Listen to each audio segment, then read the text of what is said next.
following podcast has been brought to you by Banter Club.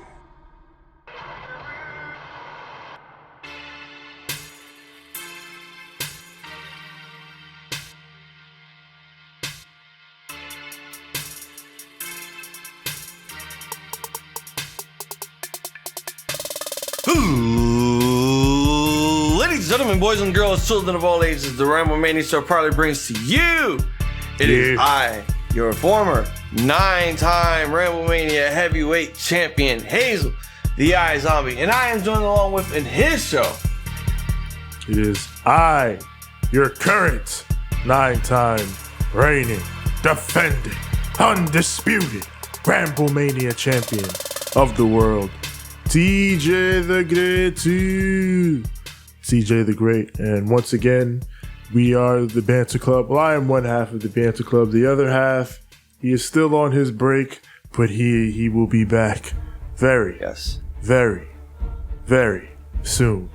Of course, we discuss AEW Dynamite on the Hose Network here on the Banter Club.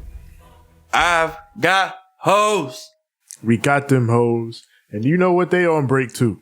Because operations are halted at the moment. Before we talk about Dynamite, we talk about the news items in and out and about the world of pro wrestling. And there's a lot going on. Of course, we've got big pay-per-views from both major companies coming up next weekend. And on the AEW side of things, there's a lot of drama going on backstage. There's too much drama. Yeah. It's been talked about. We talked about it. Everybody talked about it. This point was always going to come. Anybody who's ever been in any type of workplace, this is what happens. There's different peoples, different personalities, egos, and there's going to be conflicts. And people handle conflicts differently. So yep.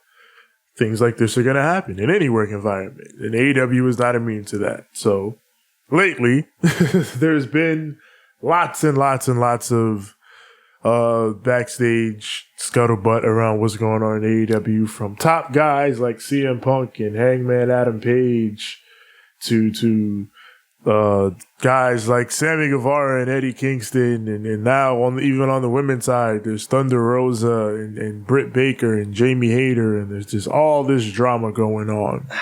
There's just way Tony too Khan much. Had a backstage meeting, apparently, a talent meeting backstage with everybody. People got to speak. Tony Khan had a sort of a rally the troops sort of speech and vibe.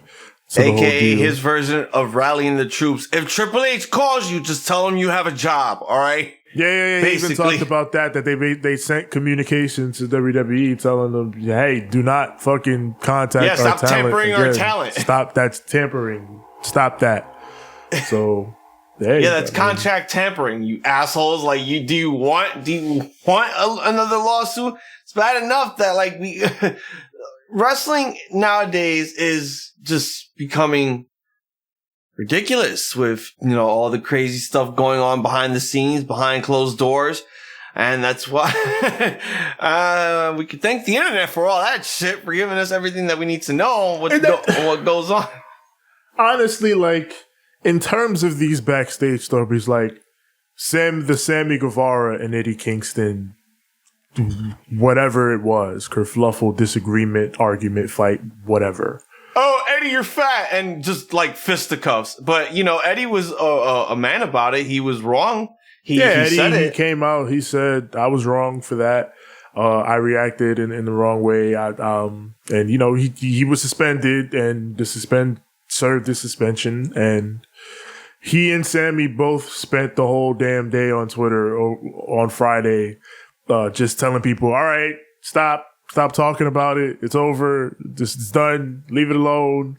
So that's one of the stories that I feel like, because of the modern day age and the internet and the way news travels, it's not like back in the day where something like this probably happened all the time. A disagreement over something in a promo or something like that, like a disagreement between guys backstage. And you would never really hear about it until later on, where there'd be a shoot interview or something like that comes out. But nowadays on the internet, news travels a lot faster. There's all these like Sammy Guevara's talking to Fightful about it. Like he's reaching out and giving his side of the story.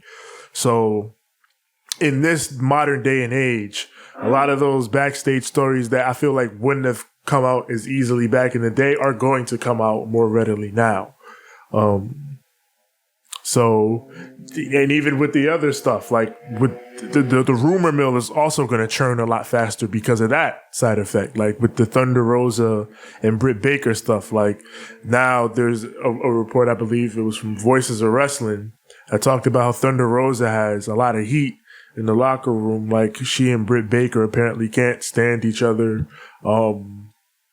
Her and Jamie Hayter's got beef with her too over breaking her nose in their Battle of the Belts match. It's usually something that involves something with Britt Baker backstage. Like remember when she had a backstage altercation with B. Priestley at the start of the and now here we go again.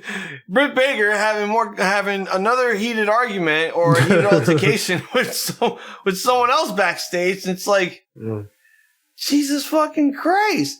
Like I get that. Like we know that people are that we know the history of why like people are complaining that Thunder Rosa has a history of not treating the wrestlers safe in the ring, the whole sandbagging incident with Marina Shafir and all that other nonsense. And like, I like, we're still talking about this shit. We're still beefing about this. Like, is this why these two women just can't get along with each other? It seems to be a point of contention with Thunder Rosa, and lots of talk about it, especially popping up now that she's injured and had to step away for a bit. She's still champion. But oh God, yes, we're doing interim champions again. That's what AEW does, man. Fucking, that's what they do.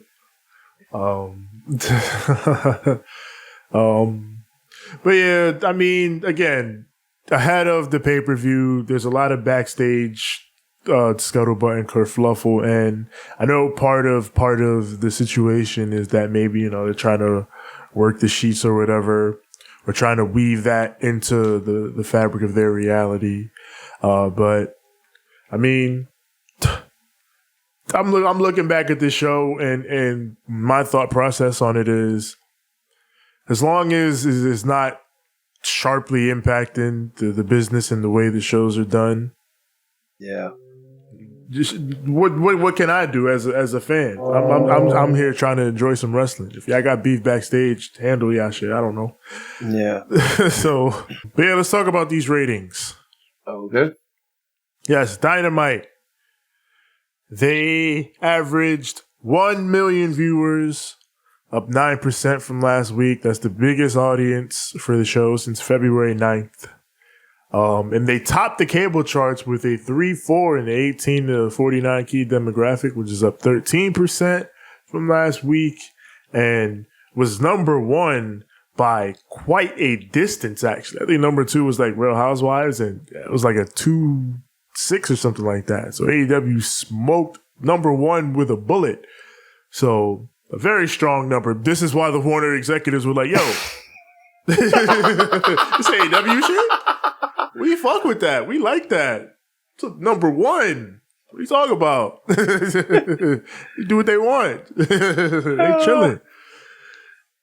No, that's not a bad rating indeed. Once again, number one on cable for Turner. Exactly, for AEW. With the biggest match in company history. At the helm of it all. Raw, though, had a bigger number this week. They went up from last week's. They went up 8%. A 2.01 million rating. Ooh. With a 18 to 49 demographic average of 0.55. Not again.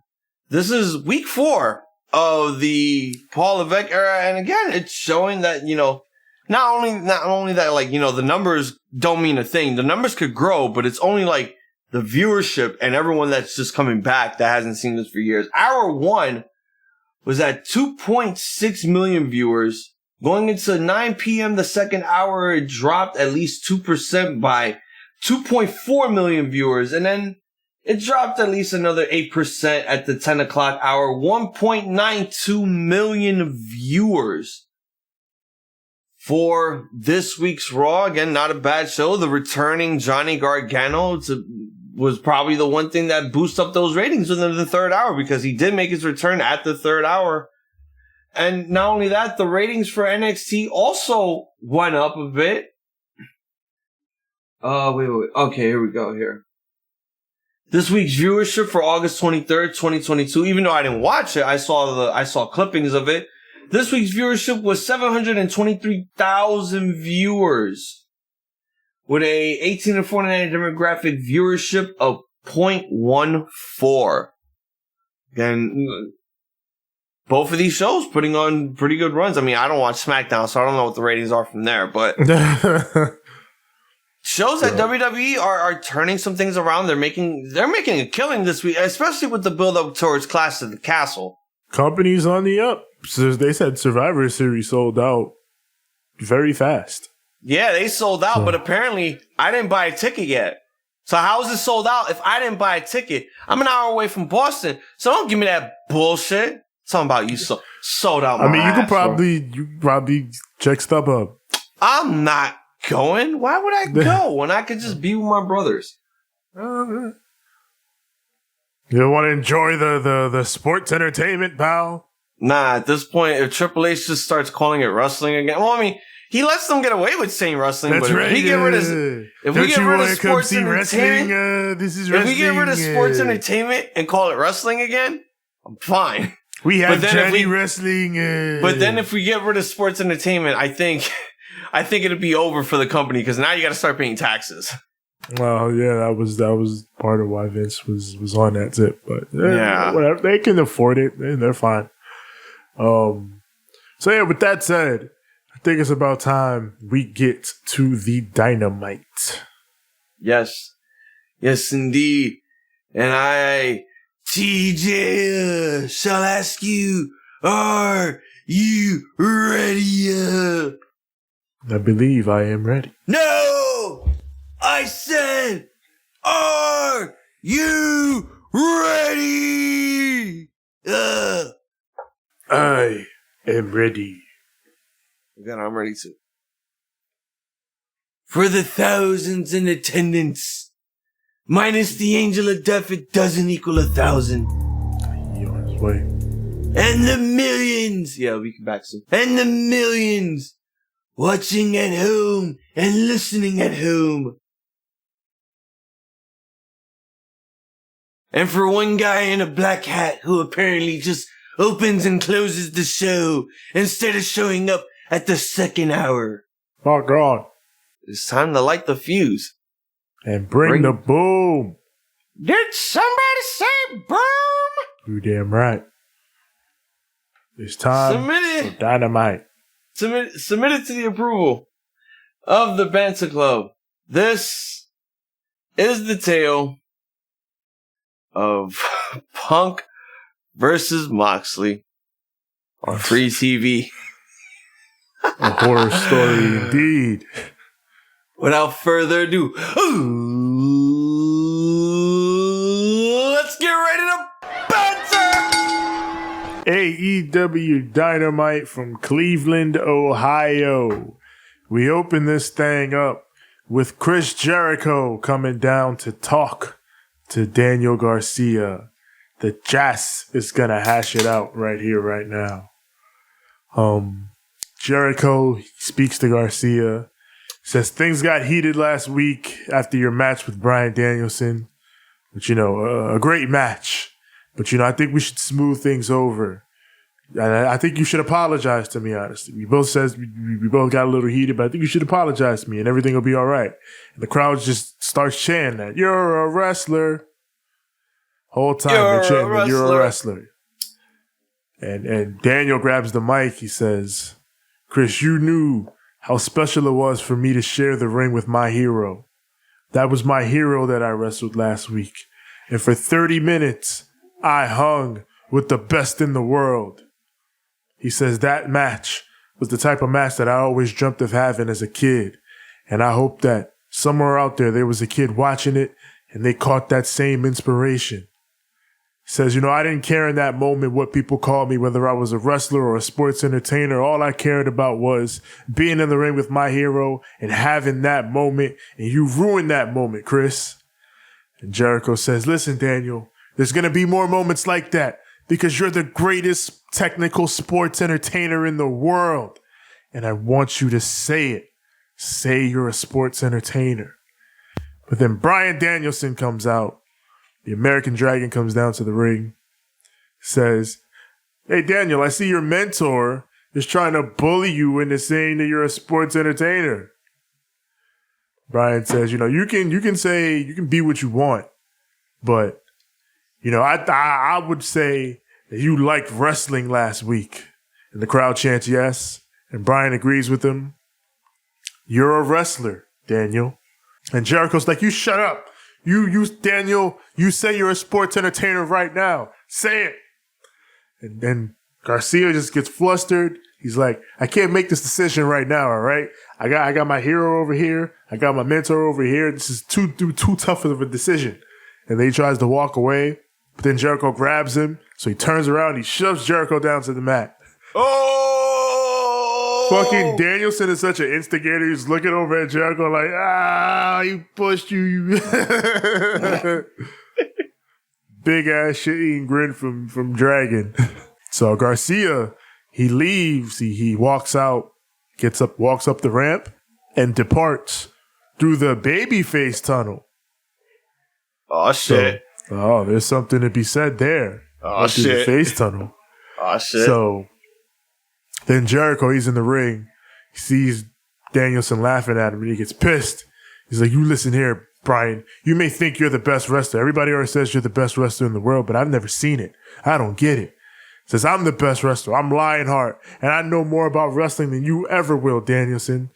And then Danielson says, I wonder then, who would win if Lionheart Chris Jericho faced the American Dragon Bryan Danielson? I think Stu Hart would want to see that. And I think he would think I was the better wrestler. And then Jericho gets mad. And then Danielson challenges him. He said, let's see right now, tonight. Lionheart versus American Dragon. And Jericho says, you want Lionheart versus American Dragon? You'll get it. September 4th at All Out. He says, you remember, Danielson, last time we wrestled, I put you out for 2 months. So, before that point comes, September 4th, you should watch your back. And then Jake Hager rushes the ring, fucking bombs Danielson in the back of his head, takes him down. They jump this man, leave him for dead. I enjoyed the fuck out of this promo. I did too. This promo was so much fun. We got build up going into this angle. Like, we got more dissension going on in Jericho's faction. All of this is gonna... The next chapter is going to culminate at All Out. Not because of we're getting Lionheart again. And speaking of that, I thought, I told myself, I don't think I told you, but I think I told Dave at his show when we did it. We're probably not going to see Lionheart in like another 3 years in AEW. It took us 2 weeks. It took us 2 fucking weeks. Tony Khan was like, that shit was actually kind of fire. It was fucking fun. You want to do it again? This time with Bryan Danielson? Jericho's like, hell yeah. Let's do it All Out. And I'm like, you know what? This right here is going to tell us where Daniel Garcia go, or where he's going to go. Because right now he's in the middle of this whole situation. Right after the whole 2 out of 3 falls match, he got slotted into this whole angle. It was like, now the whole thing is, where is he going to go? Is he going to be a sports entertainer forever with Jericho? Or is he finally going to, have the realization that he was a true professional wrestler his entire life and join the Blackpool Combat Club? He must embrace his destiny. We're going to get that answer most likely at All Out. It was a really great segment, I thought. Like, It's exactly how I pictured this story turning out with Garcia. Him being with the sports entertainers that he doesn't fucking fit with, and slowly realizing that, nah, man, you a wrestler. And it was like I told you last week, even though the footage is not up. I told you last week, like, this match was not about, how good of a wrestler Daniel Garcia is. It's how good of a character he's going to become, knowing that he's going to be caught in the middle of this whole situation. Yes. And they gave him a lot more depth in his fucking character, and that's what I enjoyed. And in this segment, they gave more of that. It just showed that, like, he could actually have emotion. He can actually talk on the fucking mic. Yeah. Six even said about this promo that it was extremely the most genuine he's ever heard him, and it was an extremely genuine promo. And we know Six has been critical of Daniel Garcia. Yeah, because like here, he just felt more human. He didn't feel like I'm in a gimmick. I'm coming out here. I'm being just me right now. This is what the storyline has to be now. It's Daniel Garcia being him. Yes. So, great segment. And now we move on to Dax Harwood versus Jay Lethal. This is, man, Dax Harwood has been, he's one, a lot of people giving him Wrestler of the Year consideration, which I think is a fair shout. Can we not have Cash Wheeler be the Marty Jannetty of the group? That man is great too. Man. Cash is also great. We know. No, but I'm just saying, like, a lot of people are gonna look at this and like, yo, Cash looks like the Jannetty in this group. Like, I don't want to. I'm not saying that he is, but I don't want people immediately saying that because his partner is getting more singles action than he is. Nah, I think if Cash, I think it's a choice, and if Cash chooses he wants to do more single stuff, I think he can. Because they're both definitely these two. FTR is the shit. We know this. Well, this match, this was the Ring of Honor match. This was a side. Hell yeah, this was a Ring of Honor match. Absolutely. Should have had fucking Caprice on this one. Lethal gets the heat with a big second rope Russian leg sweep into the pit. These two exchange of waist locks, and Dax fucking dumps Jay Lethal with a release German. Dax goes for the sharpshooter. Lethal counters into the figure four. They trade pins. Sanjay interferes to break it up, but Dax bumps him, and then they trade pins. And then Lethal pulls the trunks for the 1, 2, and 3. The dirty heel win. Yes. That was a huge upset. My major problem was I hated the multiple pin attempts. I hated that shit so much. It's like they took a minute and a half of doing nothing but multiple pin attempts on each other. I'm like, did you guys really just run out of ideas here? This match was so fucking good. No, man, the counters. It's you deep into the bag. When you deep into the bag, you're just trying to get the win. I didn't hate the match. I did not hate it. Like that was just a really big issue with me. Like you guys had more moves set up, but we really went to just pulling out all the fucking pins. They're sounding like they're trying to win the match. I don't mind it. The upset though, I'm okay with this. Post-match, Sanjay's got the mic. He says, you guys, you think you know what's going on and all out, but you don't have a clue. See, I told you it was going to be a trios match, but I never said who the trio would be that you face. It's going to be you guys versus Jay Lethal and the Motor City Machine Guns. The fucking pop from the goddamn crowd. Yo, I was bugging out. I'm like, TNA. I'm like, yo, the Pinnacle versus TNA. Wow, we're really going for the Forbidden Door again. I have said many times on this show that the Motor City Machine Guns are one of my favorite tag teams of all time. Same here. They are my favorite indie. I think they're the tag team of the 2000s. I'm gonna just be straight up with it. I'm gonna just be straight up with it. They're the tag team of the 2000s. There are guys that literally would say, okay, this is my favorite tag team of the WWE, my favorite tag team of ECW, my favorite tag team of WCW. But no, I look at the Motor City Machine Guns like, this tag team is the top one tag team of TNA/Impact. My God. And now, you have, I know that, like, they don't have them for this event, but now They joined forces with Kushida and they're now called Time Machine. That's crazy. That shit is so cool. Like, so much of what you see in modern tag team wrestling is influenced by what the Motor City Machine Guns were doing in TNA and Ring of Honor back in the day when they were the Murder City Machine. Like, those dudes are the shit. Man, I would not be surprised if the Young Bucks show up, like, after their match. They show up and then they'd be like, Rampage? Friday? Rematch? Bro, I want the Guns to get a run here in AEW. Like, I want them straight up 2-1-2 them in FTR for sure. I gotta have it. I gotta have it. But it's also good to see the Pinnacle make their return now as baby faces, because like, holy shit, the Pinnacle, man. My God. We thought we were going to get like just, that little teaser of them like teasing them of, reuniting, and we're going to get it all out now. The Pinnacle will be coming back for, hoping it's not one night only. Now we got Tony in the back with Thunder Rosa. And Thunder Rosa, she is dealing with an injury. She's in tears talking about this. She's saying that she has to step aside, and they will crown an AEW interim women's world champion. I know some people are. Listen, man, she got hurt. The word interim needs to be banned from professional wrestling. We need to start vacating championships here, because this whole thing has become a fucking joke ever since the TNT title had to. At this point, interim is basically vacant's younger sister. The fuck? It's what AEW. I don't know why. I don't know why you're still complaining at this point. This is what they do. They've done it with all their titles. Not a joke. It's just what they do. They do it in real sports. Okay, but here's the thing. What if Thunder Rosa's injury has her going for like a year?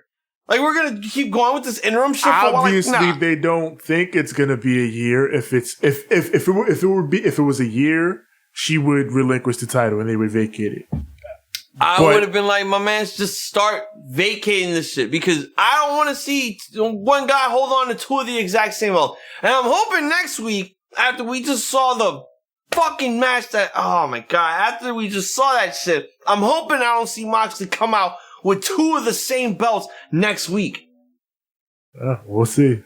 The idea, as it always is you set up a big match for the return.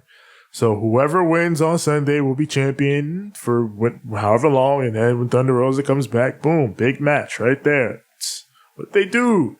We got father versus son. Billy Gunn versus Colten Gunn. Billy and Colten are trading early into the picture-in-picture, where fucking Billy tells his own son to suck it and does the crotch chop, and the crowd pops huge. Or rather, Taz calls it, he did the gimmick to his own son. That's crazy. Because he can't fucking say it. Doing the gimmick to your own kid. That's crazy. Colten gets the heat, but Billy fights back, and he starts to beat the shit out of him. He's stomping him out, putting the boots to him in the corner. But then Aubrey backs him up and calms him down. She's like, hey, that's your son. Relax. It's like, it's a wrestling ring. Anything goes here. Yeah, man, they signed a contract. Like, I don't give a fuck if he's my own son. I'm gonna whip his ass. He gonna get this work. That's my kid. Get the hell out of my way. I gotta show him what's what. Yeah, this is what happens when you betray your own father. You're gonna see, white people don't beat their own kids' ass. They need to start beating their kids' that's ass. The problem. And right here, right now, Billy Gunn. If the Guns were black, Billy whipped this one half. would have never been an issue. Yeah, this would have not been an issue. Billy just whipped one half of his son's ass. He's still gotta beat the other one. Yeah. But then the other one, he pops up on the outside. He takes out Anthony Bowens. Fucking Stoke. He pops in. He takes out Caster with the boombox. And then Colten low blows his dad. You know what? No more brothers. And he hits Colt 45 for the 1, 2, and 3. Oh, man. So Colten wins. He defeats his own father. And then post-match, he continues to beat down his own father. Stoke joins up with the Ass Boys. But then out come the tag team champions, Swerve Strickland and Keith Lee. They come down for the save and run the heels off. So, we got Stoke building up his little squad. And again, the Acclaimed, crazy over. Yeah, like these guys, oh my God, these guys are just fucking amazing. Max Caster, when he gets on that mic, yeah, I've seen him for quite some time. He does have some hit and misses here and there sometimes, but this one, like, he was okay. The match though, like, I'm not gonna say it was bad, but it was just one of those where it's like, okay, at least Billy and his sons have an angle with each other for now, because the Acclaim have to deal with what they're gonna have over the weekend with the tag team champions, Swerve and Our Glory, because they have a backstage. That was an angle. Yeah, they have a backstage segment. Yeah. So now we got Tony with Death Triangle and the United Empire. Ospreay says, Pac, you and I are very familiar. Last time you and I faced off, bruv, we had a 30-minute draw. And I'm glad you brought your friends, because I've got mine with me. And then Pac says, we've made a decision as a group. We're not going to kill you. We're going to murder you. Because this is Death Triangle territory. This man said, we're not going to kill you. We're going to murder you. What? It's the same word. That's the same shit. It's the same shit. Murder literally means to kill. Come on. Oh, something tells me someone wrote this kill. Shit. No, I think that was Pac just trying to come up with a hard line. Notice how Will Ospreay is the British version of Vince Russo. He kept saying bruv a lot. Yeah, bruv. And Aussie Open coming out with the New Japan Strong tag team belts too. I'm like, yes, they have the New Japan Strong tag champs. Oh shit, those look way better than the SmackDown Tag Team Championships. Billy Goat is the fucking IWGP US champion. Now we got Dr. Britt Baker, DMD, versus Kilynn King. Britt Baker, of course, in the four-way for the interim women's championship alongside Toni Storm, Jamie Hayter, and Hikaru Shida. Yeah, and people were wondering, where the fuck has Hikaru Shida been? Japan. Yeah, well, all of a sudden she just like appears from out of nowhere. Yeah, and she's had some dark matches here and there. Again, I don't watch that shit. Well, you gotta be watching Dark, man. You might see you some Hikaru Shida, man. You know what I'm saying? Like, why do they have her on Dark when she should be on Dynamite? I agree. She should also be on Dynamite. I definitely agree with that. The fuck is it? She like, should what? Be on Dark. What? Did she just get demoted? What the hell is this? Nah, she ain't get demoted. She been to Japan. Of course, Cleveland fucking hates Pittsburgh. That's beef. Brown Steelers. So Britt Baker is a forever heel here, much like CM Punk in Long Island. Britt tries to strike with Kilynn King, but King beats her out, drops her with a German suplex. But Britt's able to quickly come back. It's a heat. Drops her with the curb stomp, and then quickly puts on lockjaw. She gets the W. Britt Baker wins. And then she grabs the mic, and I ain't gonna lie to you, I was low-key dreading this, because every time Britt Baker has been in Cleveland so far, she's cut the same fucking damn promo talking shit about Cleveland. But she actually did not do that this time. I can't stand her fucking promos. She says, when I was champ, I wrestled my entire reign with a broken freaking wrist, because that's what a champion does. See, that's why they saying Britt and Thunder Rosa hate each other. She always talking shit. She says, coming up at the pay-per-view, Toni Storm, now I got to deal with you. You're finally going to be in a pay-per-view match with somebody where someone gives a shit, because you're going to be in there with me.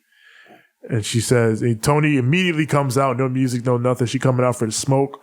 But then Britt is like, oh yeah, Jamie Hayter is also going to be there. And then Jamie runs down, knocks out Toni from behind, and they're beating her down. But then Hikaru Shida She runs down for the save. She's got a kendo stick, and they run the heels off. And that sets up a tag for the go-home show. Britt and Jamie versus Sheeta and Toni Storm, which should actually be a pretty good match. You know, do you want to see Britt Baker hold on to the fucking belt again? If it was her Carl no, Sheeta, I do not. Neither Out of do I. all four women in this Neither do match, I. she is the last option I want to win. I would be good with Jamie Hayter winning. I would be good with Toni Storm winning. I think Toni Storm is going to win. I would be very happy if she quite possibly be Jamie Hayter, because that would be the fourth place pick. Your second place pick will be Britt Baker. Third place will be a Carl Sheeta, but number one single handedly would be Toni Storm. Now we got Toni with the Acclaimed and Swerve and Keith Lee. The champs are like, we saved you guys, not just because, everybody loves the Acclaimed, because yes, we do like you guys, but we also find you worthy. We consider you worthy for a match for our tag team championships at All Out. And then Max grabs the mic. It's like, we appreciate that you saved us. And then that, you find us worthy, but we don't need your help for anything because we are AEW's best homegrown tag team. And at All Out, we're taking those titles, says Bowens, because everyone loves the Acclaim. Do you think it's their time? Do you think it's their time? I could see it happening. I don't know if it's tough to say, because I also think you could run more with Swerve and Keith Lee, but it's not a bad spot. We could say that they could run more stuff with Swerve and Lee, but we also off of this, we've also said the same thing about the Young Bucks when they had their second run. Now all of a sudden, Fyter Fest happened and they lost the belts. Yeah. So I'm gonna just give my prediction out here right now. I say right here now, you give it to the homegrown talent, and that's actually the Acclaim. They're fucking over. The crowd love them. And, they could have amazing tag. Like, they have single-handedly the best tag team record overall within all the tag teams in AEW. Max said that. They have the most wins. So, yeah, I think it's time to pull the trigger.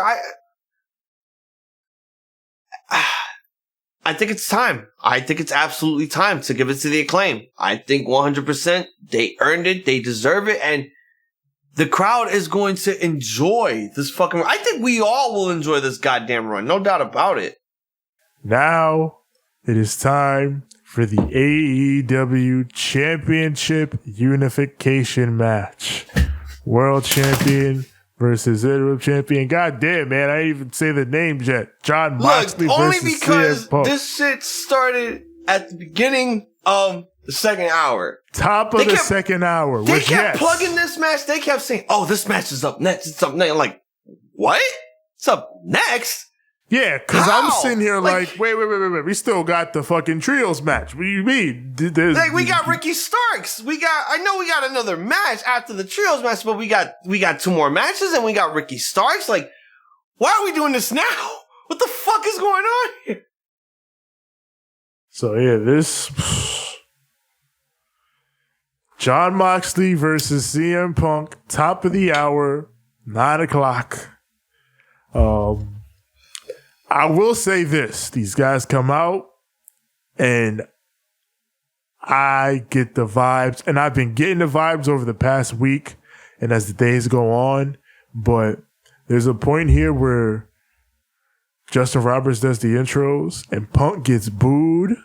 You hear very loud boos for Punk, and I'm like, yeah, I think this dude's turning heel. I just, the vibes with it, heavy heel turn vibes. So they big match intro, big fight feel. They are fucking with JR's audio levels.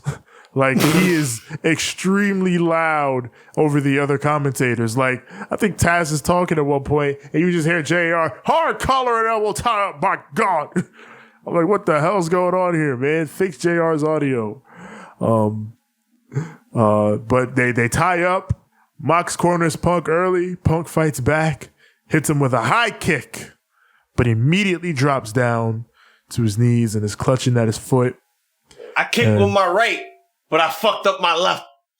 Well, what foot did he plant?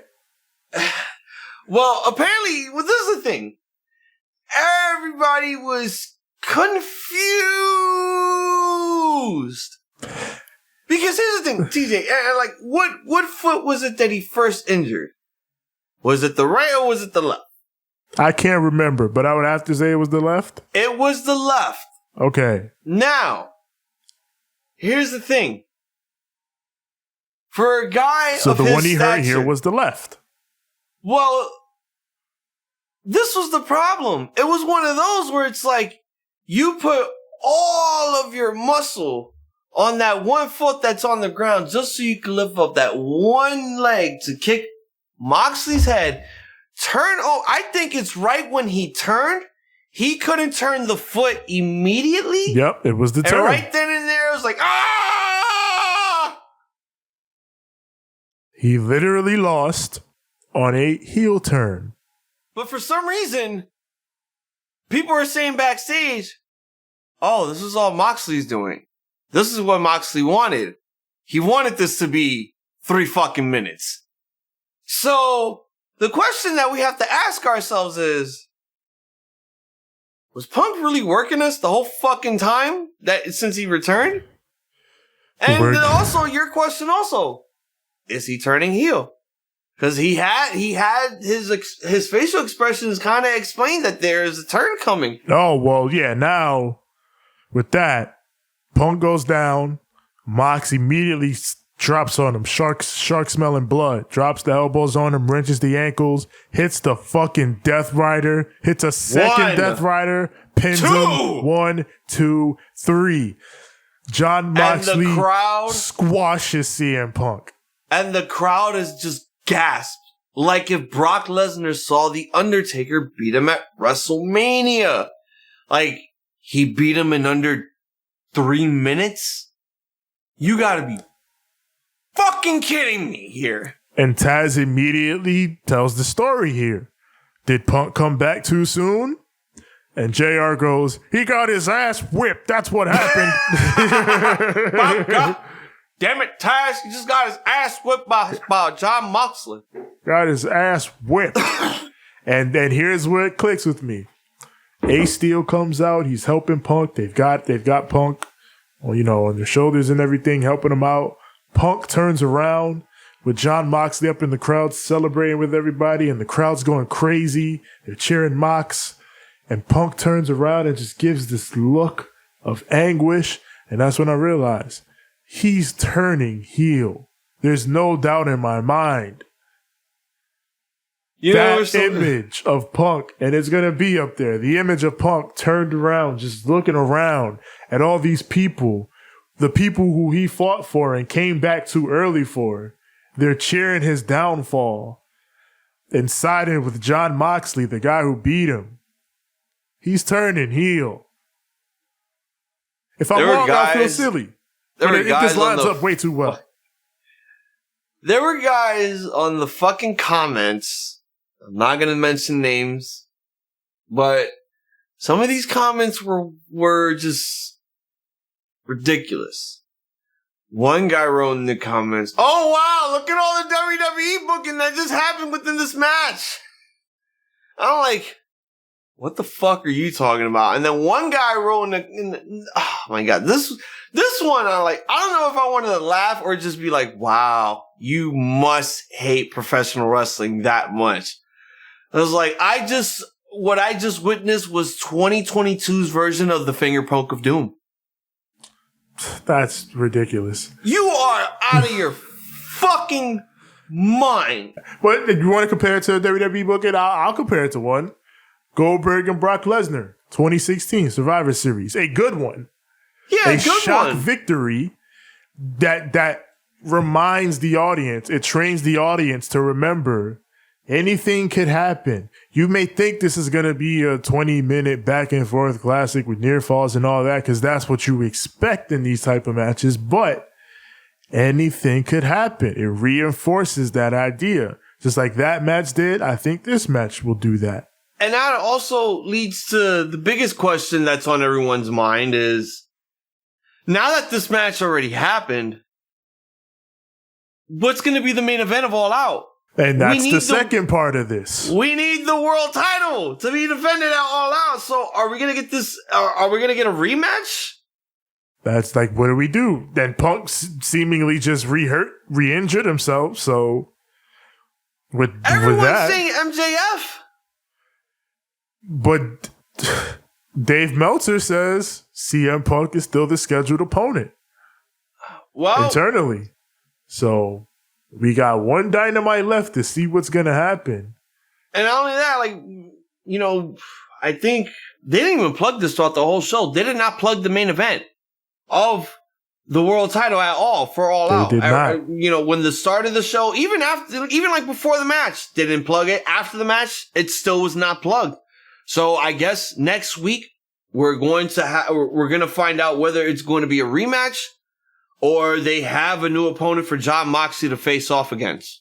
This is a crazy situation, a shocker, and I grappled with it for a little bit, but this is where I stand. I think it was a bold, risky, but a good idea ultimately. Hey, the ratings fucking proved it. Sometimes, I mean, I don't want to say this was a Bischoff thing, like controversy creates cash, but this was also pretty risky. This could have been this could have been something that got viewers watching next week, or this could have been your fucking nosedive to people turning it the fuck off and watching something else. And I feel like if this is what you were gonna do, I can understand why you would do it on TV and not on pay-per-view. This was not this was sort of a scary situation because I even told you last week, this match could have ended in a draw.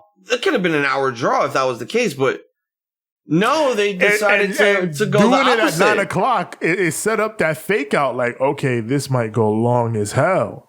Yeah. Only for it to be a squash. And I think what makes it work is that AEW does not do it very often. They don't do things like this often. No. So it's an effective subversion of your expectations. And if the follow-up pans out in a way that makes sense and enhances the story, then I think ultimately it was a good idea. So now we got Tony with Christian Cage.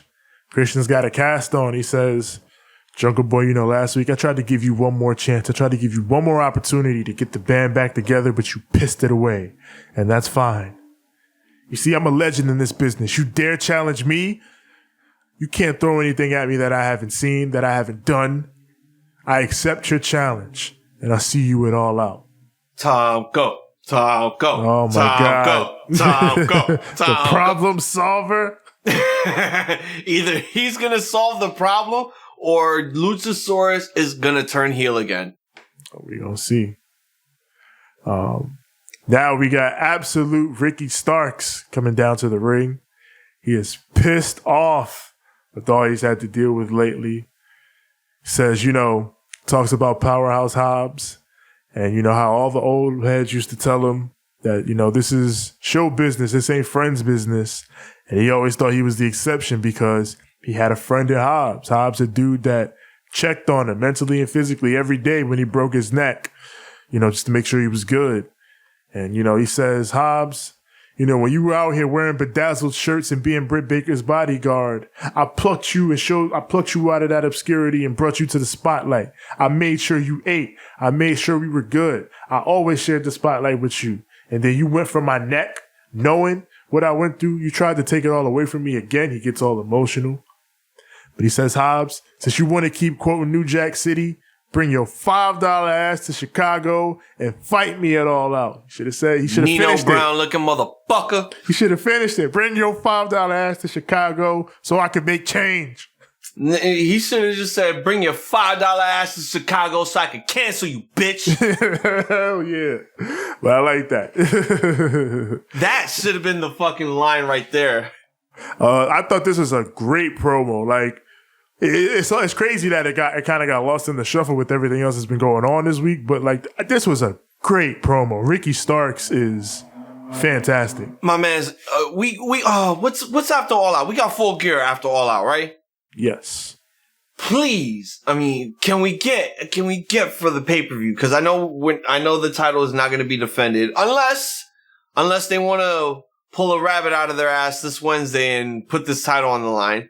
But can we please have this man Ricky Starks as the All Atlantic champion?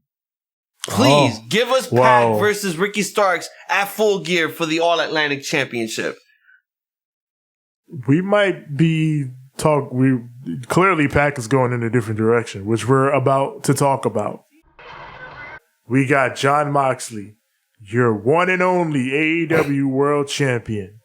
And he holds on to 2 belts and man, listen, this look dope as hell to me. I don't care, man. This dude says, "Oh, what? Was this not how it was supposed to go?"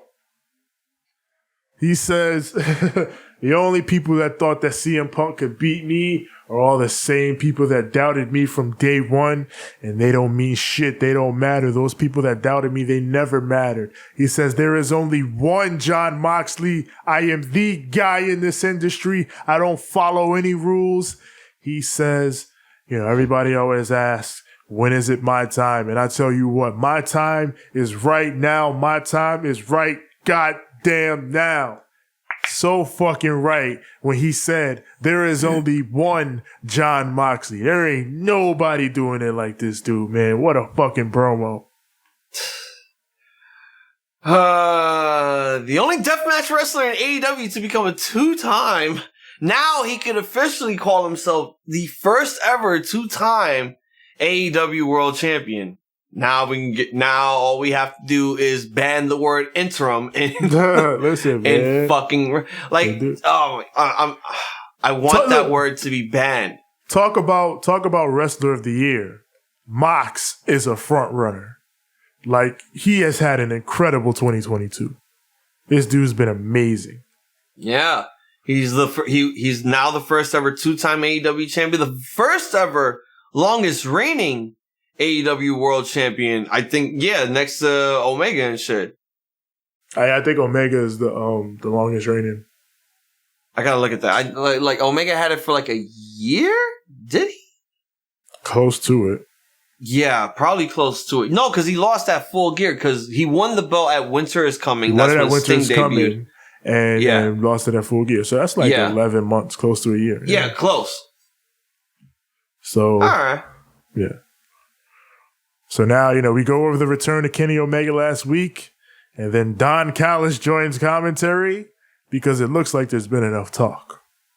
It's time for the main event. Yo, honestly, I watched the whole match, and I did not know. I think I was like in the 5 minutes of the go home spot. I did not know that Don Callis was commentary the whole fucking time.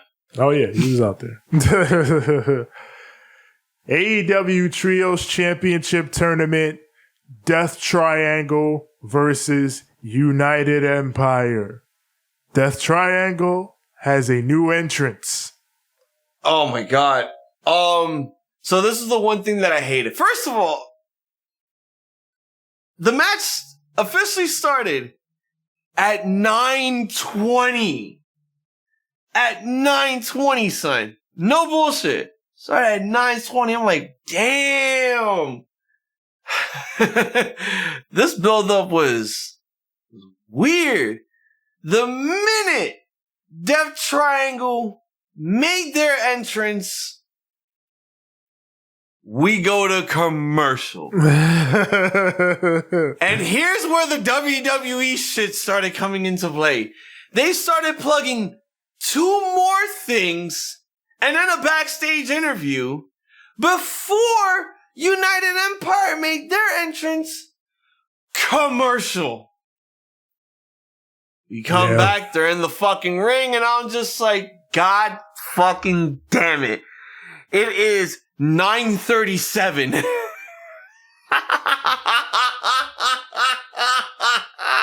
The bell has officially rung. And it begins. They go to the best friends. They're at ringside enjoying some Snapple, according to JR. Chuck Taylor's got some Snapple.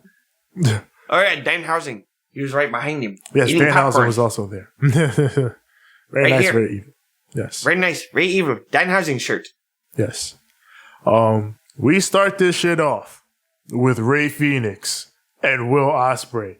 And I was like, you already know what time it is. Let's go. It's time for some best of Super Junior shit minus Ricochet. We filtering out the crybabies instantly, because we get ultra flippy. I love that shit. Yeah, we do the opening shit that pisses off everyone from the territory days. I was like, let's go instantly. Let them know. Turn this shit off right now. We don't want to hear you. Go complain somewhere else. We doing what we do right now. Go the fuck home. We getting crazy right now. So they're working. Death Triangle takes control. All hit trios dive to the outside. She was awesome. Excalibur talks about how Will Ospreay has wrestled 18 matches this month, including the finals of the G1 Climax against Kazuchika Okada.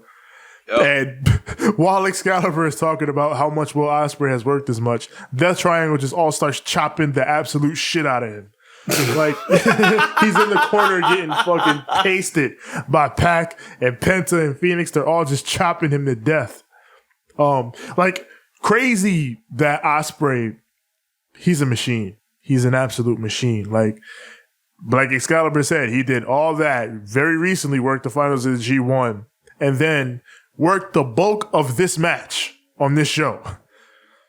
Like, that dude is insane. My God. The insanity between, like, just the very beginning of this shit, you know, best of Super Junior vibes from the very beginning, all the chain wrestling, all the counters, all the crazy, like, just get the crowd into a standing ovation, clapping. It's just like, you knew you were in for a treat. Not just at the very beginning, because it just gets fucking better. It continues. We come back from break. Aussie Open is taking control. Ospreay hits the fucking Sky Twister press to the outside. This man is wild. Aussie Open follows with the rocket launch on Rey Fenix. JR just starts openly tampering on air. Fucking talk about Tony Khan tampering. Here you go, JR tampering. Hey, Tony, you should sign this guy Ospreay, all right? Get this man. Sign him on the dotted line. Come on now. He's signed, like, my Jim. roster is full right now. About to fuck up the whole partnership with New Japan. Word. Rey Fenix fights back on Aussie Open. Hits a crazy lucha double arm drag. Then Penta follows up, ends up with a Cazadora into a crazy looking crucifix bomb. We go to break where Pac is pushed in front of the best friends, including his old rival, Orange Cassidy. Fucking JR is out here just naming objects. I don't know what the hell he's talking about. He's like bar soap, string. Yeah, I'm not gonna say that Jay was off his game in this one. I think he was just being right, because like if you're watching this on the Fight app, you know you'll catch JR in his best moments, moments, and I think this was one of his hidden gems where it's like bar soap, bowl of cereal, barbecue sauce, and I'm just like, by God, JR. What the hell are you talking about, man? What is going on? Like, what you're talking about is gold, but shit, this is not what's going on in the match. Yeah, right now we got Penta and Ospreay, they're trading. Then Pat comes in, snap German suplexes Ospreay, then goes for the deadlift German, but Ospreay grabs the ropes. But Phoenix rope walk kicks him in the face, and Pat lands the suplex. And the singles guys get pulled out, the tag guys start working, and then fucking Pac and Ospreay hit double poison Ranas, and they face off in a crazy ass anime spot. That shit was crazy. Here it's Pac and Ospreay. Ospreay eats another snap German, but then gets a big burst, drops Pac with the Os Cutter. Then Pac comes back, murders Ospreay with an avalanche brain buster. Then Ospreay sets Pac up top for a tombstone, but Phoenix runs up and kicks him. And then here it is. Rey Fenix Ranas Ospreay off the top, and then Ospreay lands on his feet. And the crowd just goes fucking nuts. Like, ding, ding, ding, ding, ding, ding, And Ray Phoenix is like, ¿Qué mierda fue eso? But then Ray Phoenix was like, oh, word, how about this then? And then he hits this insane cutter on Ospreay, who takes a crazy head bump. Jesus, my God, yo. These guys just love taking these crazy fucking head bumps when it's like DDTs or just something right off the top. Bro, I was just like, Will, you just came back from a neck injury. Why are you trying to hurt yourself? Don't kill yourself, man. This man is wild.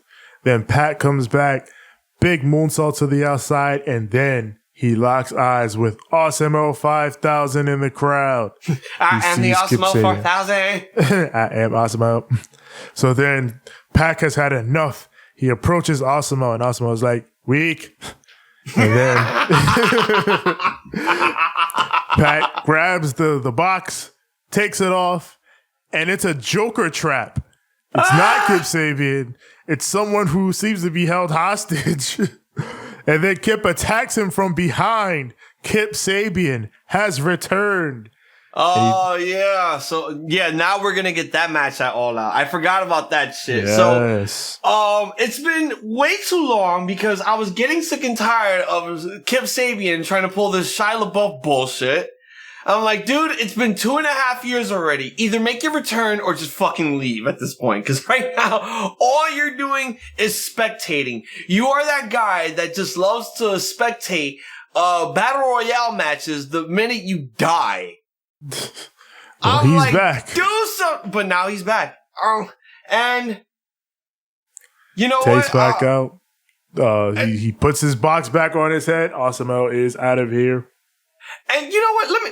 Let me say some stuff about it, because you guys got to talk a lot about Kip Sabian from the very beginning of AEW when you debuted the show, and you know when he got injured. I didn't really get to talk that much about him, especially with the pay-per-views and stuff. So, you know, I would like to give at least 2 minutes of my time to tell you how I feel about Kip Sabian.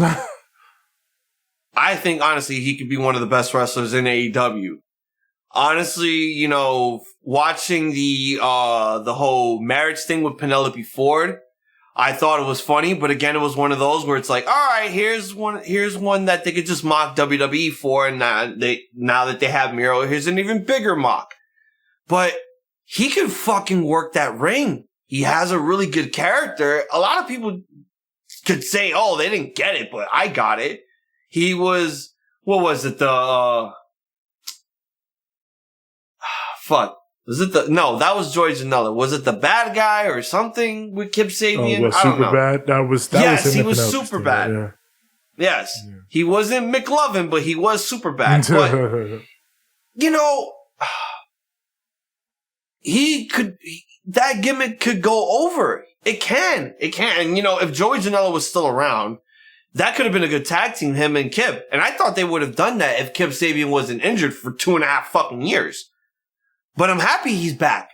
I don't think he was injured for that long. It was like a year and a half. I mean, they had him cleared for a good minute, but I was just like, what are we going to be doing with him at this point?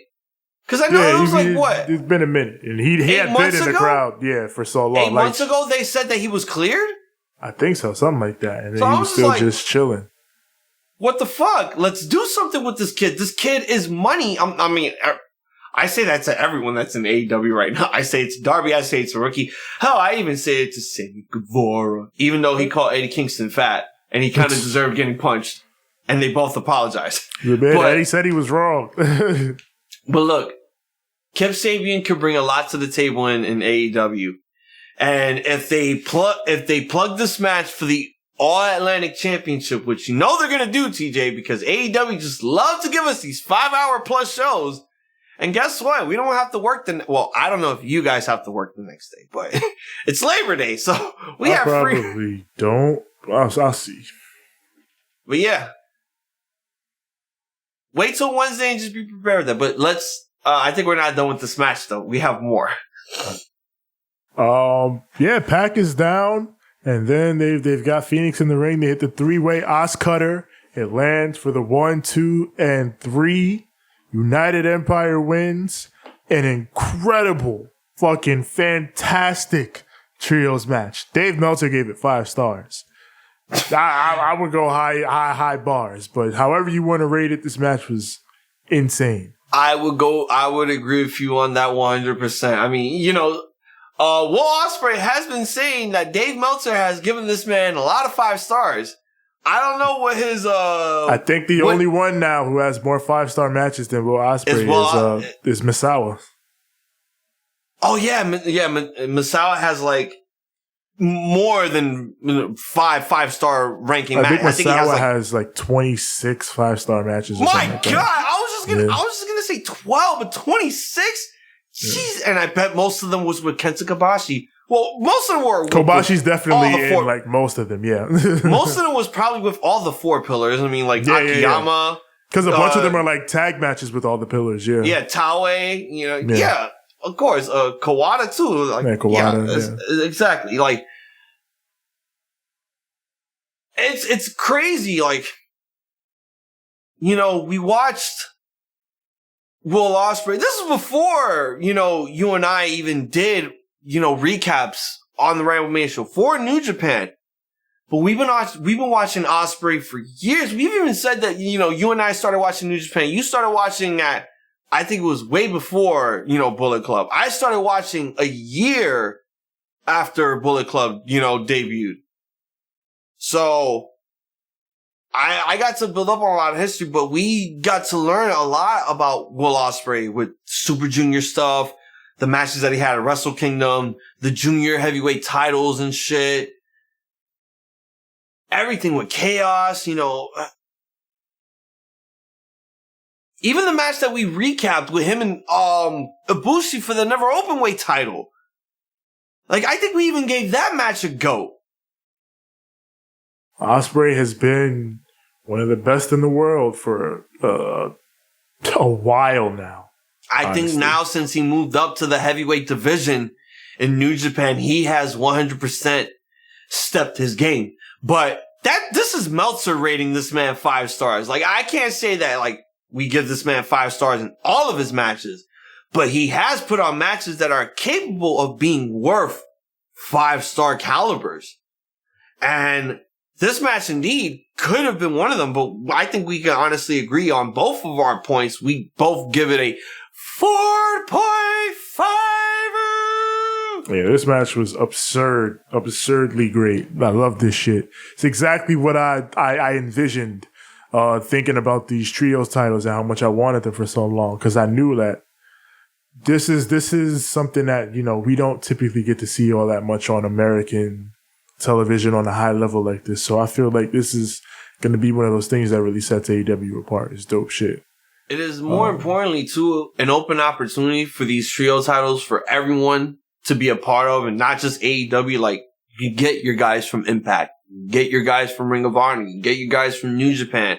Hell, you can get guys from AAA if that's the case to compete in this stuff. We could start making this trio stuff feel as if it's competition, not just to WWE, but to AEW, that they're welcoming everyone that they're in partnership with to go after these belts, hold on to these belts, bring it to their promotions, defend it, make it feel it's worth our time to watch and pay attention to, and be like, hey, these trios belts are actually not just being used in only AEW, but maybe in AAA, in New Japan, Impact, Ring of Honor, all that stuff. Hell, if it's the case, maybe MLW, if they decide to do a partnership with them. Who knows? This is an open opportunity for everyone to, feel happy that there are trios championships, and maybe AEW could do something correctly with them and not just have it build up on just AEW guys. Let's start building it up to all these other promotions too. And I know we could do it if we try. Just gotta start believing. Yeah, that'll come along with time. We just gotta start believing in it. But overall, so far the trios tournament within Dynamite and Rampage has been pretty good. As I told you, TJ, and I think I think I did tell you, but I think we both agreed that the House of Black were not gonna, advance into this tournament. It was most likely going to come down to, it might be in the finals. We're going to get the Elite versus the Dark Order because of that promo that we talked about on the last AEW recap that we did. We knew, and the way they did it made sense to me. Like with the story, with the stuff they're doing with Miro, they get to spin off into something, and the Dark Order moves on. It makes sense. Yeah, and and this is why I also tell you that we're probably gonna get more matches. Like I know we said that, like we might there probably might be a singles thing with Miro against anyone from the House of Black, but it's probably just gonna be a trios match between Miro teaming up with Sting and Darby Allin taking on the House of Black. Most likely. At All Out. We have, again, a prime example of them doing the whole trios thing. We need to start building up all these trios. I'm not saying that, Miro's going to be a trios guy for the time being, but this is just him being a part of this angle since he was. Yeah, this is enemy of my enemy type shit. Yes. All right. So, you guys are fighting with my enemy, so I'm going to team up with you guys. One night only, so that we can take out the House of Black and all that other shit. Let's try to get Kip Sabian in the All Atlantic Championship match. I kind of want to see this belt be defended on the pay-per-views. I know people say, oh, watch Dark. It gets defended on Dark. I don't care. I need this belt defended on Dynamite where I can actually watch it, and on the pay-per-views where it doesn't feel like it's being wasteful or by just having held on by one person. Let's have this belt be used for something, and we can have an angle going on here. It is being used. You're just not watching it. No, I mean, I've heard it's being used in independent promotions and shit. That's good. It is being used. You just haven't seen the matches. I've seen some of it, but I mean, for AEW purposes, we need it on TV more.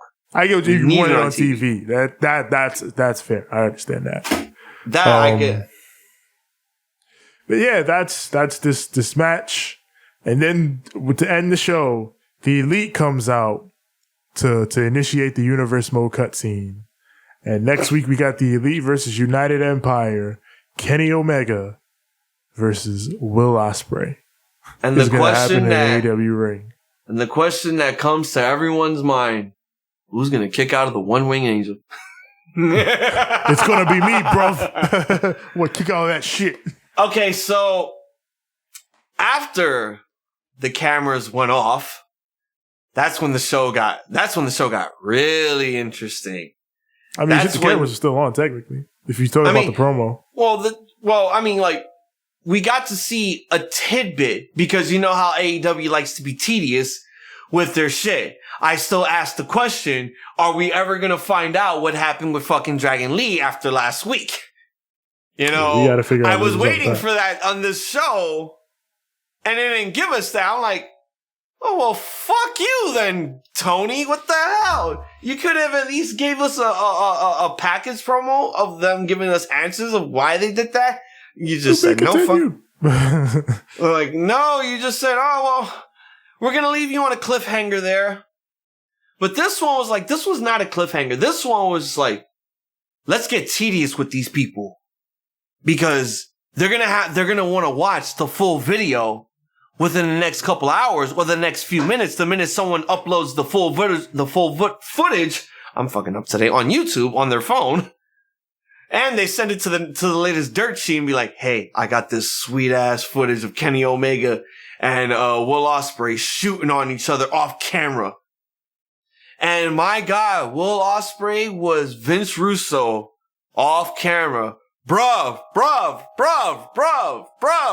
Oi, let me tell you, bruv. I'm like, oi, bruv, shut the fuck up. I love you, but shut up. That's how we talk, bruv. That's how we talk around me ends, bruv. I'm like, yo, can we just have him and Vince Russo in a brawl for all for the battle of the word bro or bruv? Bro. Bruv. Tell you what's going on here, bruv. They were throwing words. They were throwing words because I think they've been waiting to say this shit for a long time to one another. They've been sniping at each other for a while. So nonetheless, that's Dynamite. An eventful show, to say the least. And I guess I can attempt to compartmentalize it all. It had big build toward All Out, and which is a card that a lot like Forbidden Door didn't have the strongest of builds, which was influenced by some outside factors, a little bit of wayward booking, but a lot like Forbidden Door. It ended up being this big reinforcement of AEW's deep-ass talent pool and their ability to pull together and end stretches and stick the landing. I think AEW has always been really good, no matter what, at sticking the landing for the most part. Like, Yeah. this world title match was a risky call. And again, I get why, if this is the plan that Tony was married to, it's safer to do it on Dynamite than on pay-per-view. Because while I don't mind an effective subversion of the established main event match, I can understand marketing your biggest match in company history to ultimately be a 3-minute squash on a $60 show. I understand that that's not a risk you want to take. But they had a phenomenal main event. And they even had a phenomenal opening segment with Daniel Garcia grappling with the idea of sports entertainment versus wrestling on this week's Degrassi. It was fun, dramatic shit. You said Degrassi. Whatever it takes. Nah, right? They got a Degrassi channel on Pluto too. I know. They have their own fucking channel. Yo, can we just save that for when we go live later? We'll talk about the Pluto stuff. So, yeah, a lot of good stuff on the show. I really liked it. So, again, roads get bumpy, but AEW takes me to the promised land more often than they don't, I would say. So, let's see where this all goes. Honestly, when I watch AEW, it's just, I'm about to feast my eyes on some interesting shit, and I'm not stealing Dominic Dijakovic shit here. Feast your eyes. Literally, you have to feast your eyes on what you're about to watch for the 2 hours that you have on Wednesday nights here. They are worth basically taking the time out of your day from 8 to 10 to just look at some very good sports-based product here with, 30% entertainment. You want to know what the positive thing I found that I thought about this show was? What? No blood. Yeah, Moxley, Punk was like, "Oh, you're gonna bleed all over me." Mox ain't even bleeding this shit. False advertisement, indeed. Smoked his ass, packed his ass up.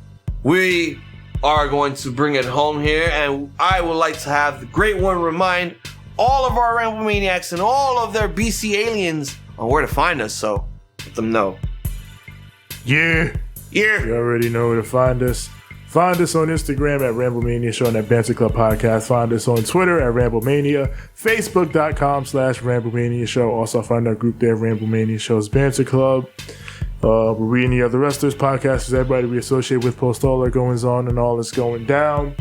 As far as audio goes, wherever audio is found, that's Apple Podcasts, Google Podcasts, Spotify, Stitcher, Anchor, TuneIn, Overcast, everywhere your podcasts are found. Search Ramblemania Show or Banter Club. As far as the visuals, twitch.tv/Ramblemania Show. We're up on Spotify video, on YouTube. Search Ramblemania Show or Banter Club when you like the videos. Click subscribe and click the bell so that when the new content drops, it goes straight to you. Yeah. And as for me personally, find me on Instagram at TJ the Great One. That's TJ the GR, the number 8, the number 1. And find me on Twitter at TJ the Great. That's TJ the GR, the number 8. It's as simple as that. TJ the Great. TJ the Great. Whew. You can find me on Instagram at iZombies. IZOMB, Mans, we got a hectic schedule next week. The huge Labor Day weekend. We got Raw live reactions. We got 2.0 live reactions. We will be doing our Clash of the Castle predictions after 2.0. We got Dynamite. We got a bunch of shit. And then we got Clash of the Castle and All Out. The Ramblemania Championship will be defended on both those shows. The Great One will have to see if he can walk away from this whole weekend with the title, or there will be a new champion indeed. Ain't no way in hell, son. Well, we're about to find out next week because, like I said, huge weekend ahead of us. For TJ the Great, I'm Hazel the iZombie. This has been Banter Club's Dynamite Recap. We would like to wish all the Ramble Maniacs and all you BC aliens, hey, important goodies, Yeah, it's fuck sweet. And a good fight and a good night. Where's the? Oh shit! I don't have the machine gun. God damn it! God damn, pal, you gotta let it fly. Fuck it. You know what to do.